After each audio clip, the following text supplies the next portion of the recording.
Trinamool Congress জামাতিদের party হুঁশিয়ারি দিয়েছেন মুখ্যমন্ত্রী শুভেন্দু অধিকারী। শুনুন। তৃণমূল কংগ্রেস তো জামাতিদের পার্টি, সবাই জানে।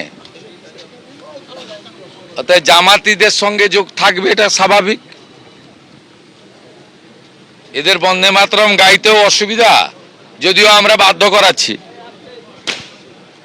জাতীয় সঙ্গীত গাইতেও অসুবিধা, 26শে জানুয়ারি হোক 15ই আগস্ট পালন করতে এদের অসুবিধা হয়। আইনের শাসনের মধ্য দিয়ে গুন্ডাদের দমন আমরা করব। আর বাক স্বাধীনতা, গণতান্ত্রিক স্বাধীনতা প্রত্যেকের থাকবে।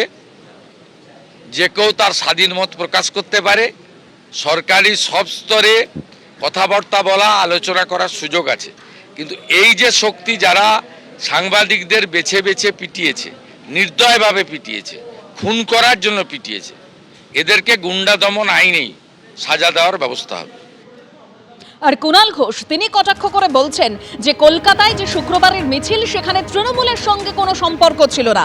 অমুক ব্যক্তিকে দেখা গেছে, ওরা ভালো, তৃণমূলের ভালো ছেলেরা, এটা আমাদের ঘাড়ে কেন চাপাচ্ছেন? শুনুন। গত পরশুর অর্থাৎ শুক্রবারের যে মিছিল থেকে কোনো সমস্যা তৈরি হয়েছিল, সেখানে কিন্তু তৃণমূল কংগ্রেস সেখানে ছিল না। এবং দিল্লির যে নেতৃত্ব আন্দোলন করছেন, অবস্থান করছেন, ধর্মেন্দ্র প্রধানজির ইস্তফা দাবি করছেন, তাদের সঙ্গে তৃণমূলের যোগাযোগ। কিন্তু কলকাতায় শুক্রবারের মিছিল যারা অর্গানাইজার বা গোটা বিষয়টা, তার সঙ্গে তৃণমূলের সম্পর্ক ছিল না। যে কারণে গতকাল শনিবার তৃণমূল ছাত্র যুবরা আলাদা মিছিল ডেকেছিলেন। এখন যদি শুক্রবারের ঘটনা থেকে আপনারা যেটা বলছেন বা যেটা চলছে যে অমুকের সঙ্গে দেখা গেছে, অমুক ব্যক্তিকে দেখা গেছে, তো ওটা তো ভালো তৃণমূলের ভালো ছেলেরা, ওর সঙ্গে আমাদের মতো খারাপ তৃণমূলের তো সম্পর্ক নেই। আগে একটা স্লোগান উঠতো রাজনীতিতে, সোনার বাংলা, সোনার ছেলে, অমুক অমুক জিন্দাবাদ।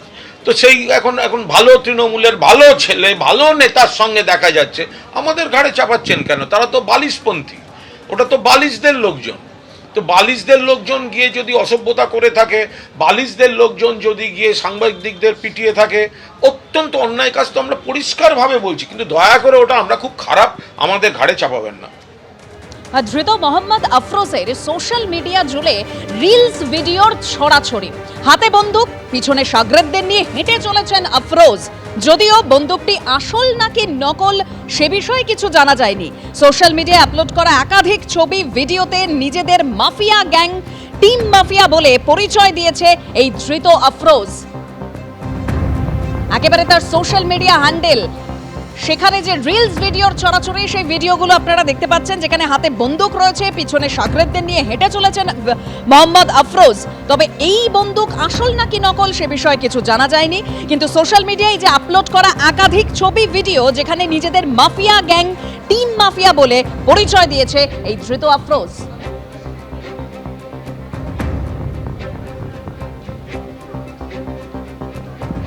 যদিও এ প্রসঙ্গে তৃণমূল বিধায়ক আব্দুল খালেক মোল্লার দাবি যে তিনি আফরোজকে চেনেন না। ইলেকশনের সময় অনেকেই হয়তো থাকতে পারে, তার জন্য কোনো ব্যাপার নয়।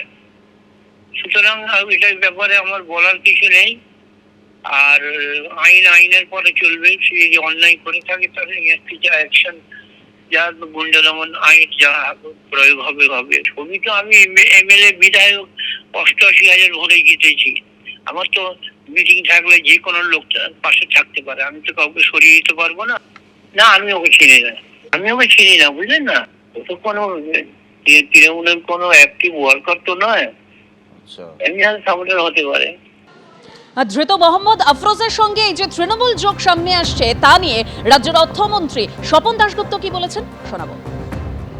তৃণমূলের লিঙ্কটা বড় কথা না, কিন্তু তারা যদি এমন কিছু করে থাকে যেগুলো, এখানকার যে গুন্ডা আইনটা আমরা এনেছি, সে গুন্ডা আইন যদি কোনোভাবে লঙ্ঘন করে, তাহলে খুবই কড়া অ্যাকশন নিতে হবে। সে যেই হোক, রাজনীতিক কোন দলের ছিল সেটা বড় কথা না, কিন্তু ক্রিমিনাল বিহেভিয়ার, সেটাকে আমরা বরদাস্ত করব না। প্রধানমন্ত্রীর কুরুচিকর ছবি প্রদর্শনের অভিযোগ এবং ইতিমধ্যে শ্রীলেখা মিত্রর বিরুদ্ধে এফআইআর দায়ের করা হয়েছে। একাধিক থানায় অভিযোগ দায়ের বিজেপি নেতা কর্মীদের। অভিনেত্রী শ্রীলেখা মিত্রকে অবিলম্বে গ্রেপ্তারের দাবি জানানো হয়েছে। গ্রেপ্তারি না হলে আন্দোলনের হুঁশিয়ারি।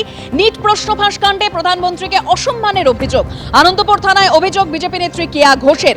অভিযোগ বিধাননগর সাইবার ক্রাইম থানায়।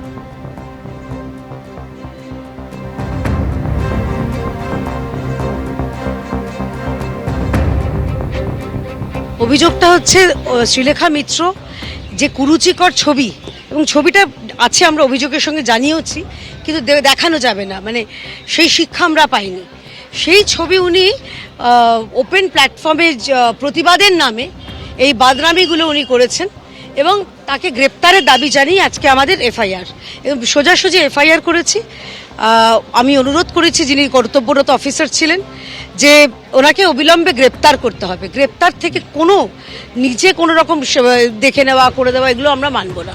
এখানে একজন অভিনেত্রী শ্রীলেখা মিত্র, তিনি প্রধানমন্ত্রীর একটা অমর্যাদাকর, আপত্তিকর, কুরুচিপূর্ণ ছবি নিয়ে তিনি দাঁড়িয়ে সেই প্রতিবাদের মঞ্চে সামিল হয়েছে।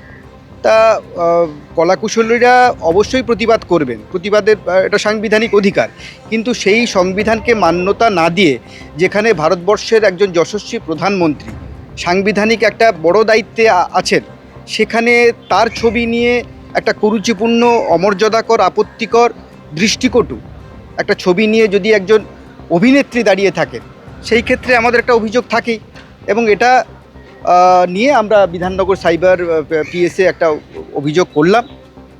এরকম একটা ছবি, ওটা দেখে মজা লেগেছে।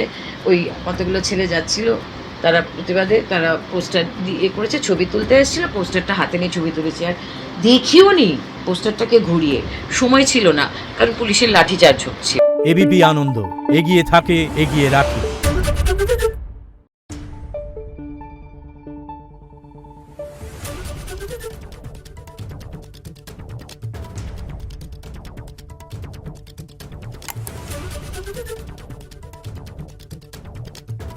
Thank you.